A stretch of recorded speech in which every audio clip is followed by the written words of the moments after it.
Chapitre 3. La cité aux 1000 visages, abonnez-vous. Like et partagez. Citation. Plus la ville brille, plus ses ombres s'allongent. Kosuda n'avait jamais vu autant de toits, de lumières et de voix mêlées. La grande cité de Fukuoka, au pied des montagnes, grouillait comme une fourmilière.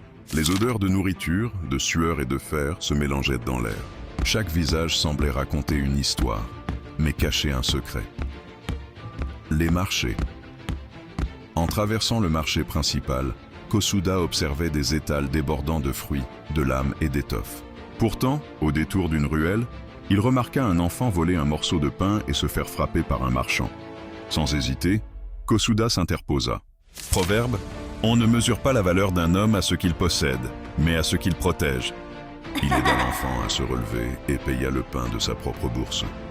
L'ombre des Yakuzas. Plus loin, 3 hommes en kimono sombre barrèrent la route à un vieillard. Tatouage visible, regard froid. Kosuda comprit vite. Des collecteurs de dettes.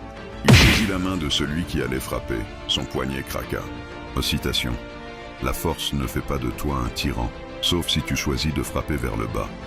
Les 2 autres reculèrent, jurant qu'ils se souviendraient de son visage. La taverne. À la tombée de la nuit, Kosuda entra dans une taverne bruyante. Un vieil homme à la barbe blanche le fixa longuement avant de murmurer. Proverbe. Les yeux qui ont vu le sang ne se ferment jamais vraiment. L'homme se présenta comme Hiro Masamune, un ancien guerrier. Il invita Kosuda à sa table, intrigué par sa carrure et son aura. Le marché caché. Hiro guida Kosuda vers un quartier interdit aux étrangers, le marché des lames. Ici, tout se vendait. Armes, informations, et même des contrats pour ôter une vie. Kosuda sentit un frisson. Il comprenait que le monde en bas de la montagne était un champ de bataille silencieux. La prophétie. Au détour d'un étal, une voyante aveugle l'arrêta en posant ses doigts glacés sur son poignet. Citation. L'enfant de la montagne portera le feu là où la glace a régné. Mais chaque flamme attire des ombres plus grandes encore. Kosuda resta figée. Elle ne pouvait pas connaître ce titre. Et pourtant. Citation de fin du chapitre 3. Assis sur un toit, observant la cité endormie, Kosuda murmura. Proverbe. Le sommet de la montagne t'offre la vue, mais c'est dans la vallée que l'on apprend à survivre. Il savait que ce séjour ne serait pas un simple voyage.